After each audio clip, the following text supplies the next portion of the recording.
So today I'm going to go ahead and make some dog food. I make dog food for my 14-year-old twice a week.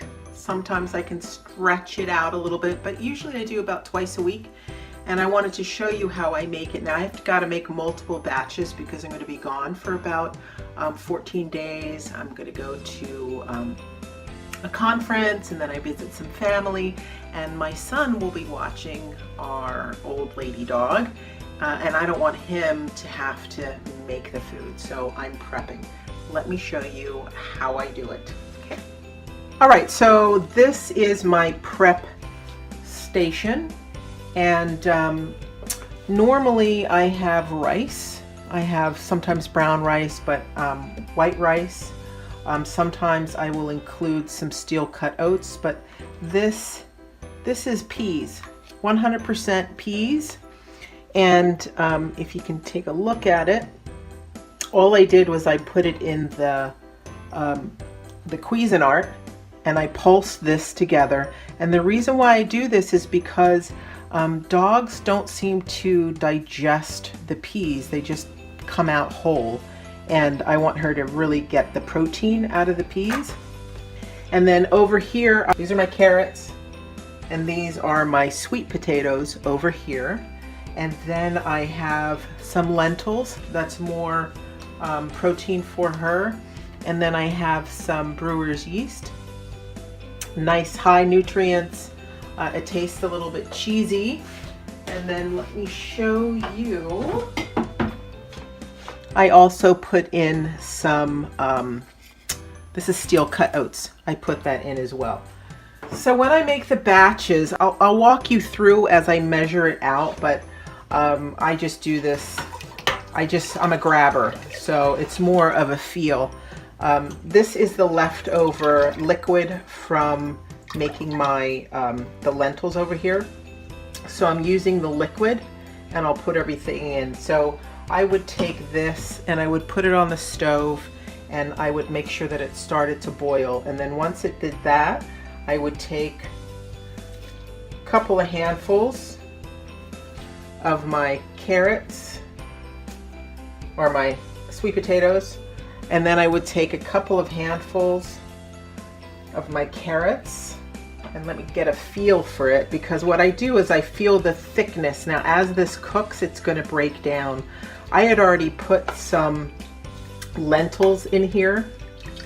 If you can see this, I already have some lentils in.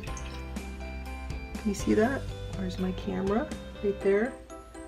There's the lentil mixture. So I'll bring this all up to a boil. This will get nice and soft. And then I'll probably put in about a cup of the peas. So this is a third of a cup. I'll put almost a full cup, not quite. I already have lentils in there. And then what I'll do is I want to put in the brewer's yeast. So with my brewer's yeast, and this is for flavoring and extra nutrients, I'll put in about a third of a cup. And there's my rice. I'm going to add the rice. Once this has boiled, I'll turn down the heat a little bit, and then I'll put in the rice. I'll stir it around, and then I will, once this boils again, then I will lower the heat and let it simmer. So this pot is ready to go. Okay, so that's the first batch that I'm going to make. And once that is done, for that huge pot, I'll be able to have probably about 4 to 5 days worth of her food. All right. And I'm going to go ahead and make extra batches, and I'm going to put it in these plastic containers that I have. Here they are. See them? Okay, pretty big. So I use these, and I got these from the dollar store because I'm just using it in the freezer. I'll put these inside of a plastic bag and they'll be good to go, ready over here.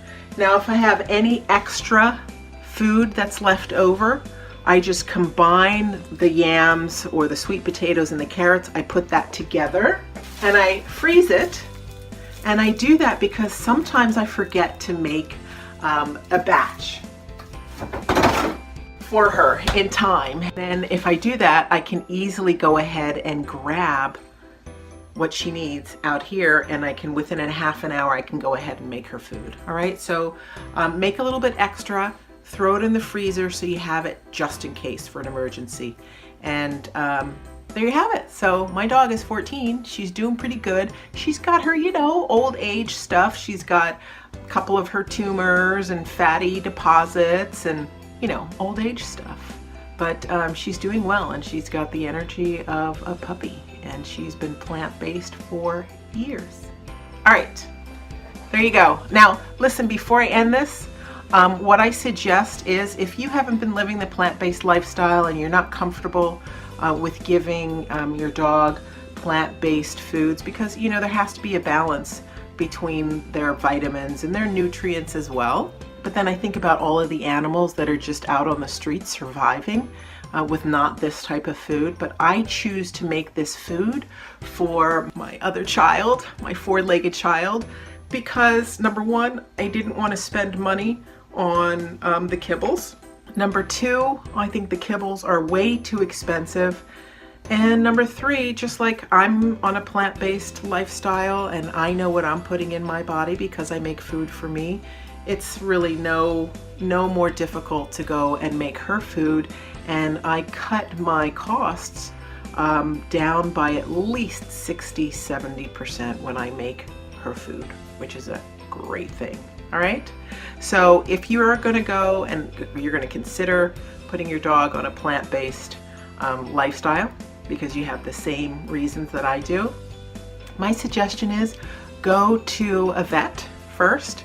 Have your dog checked out, and go to a vet that is plant-based, that believes in you know, being natural and having natural solutions for your pet until natural solutions are no longer viable, right? So that's it. Okay, see you next time. Hope it was helpful.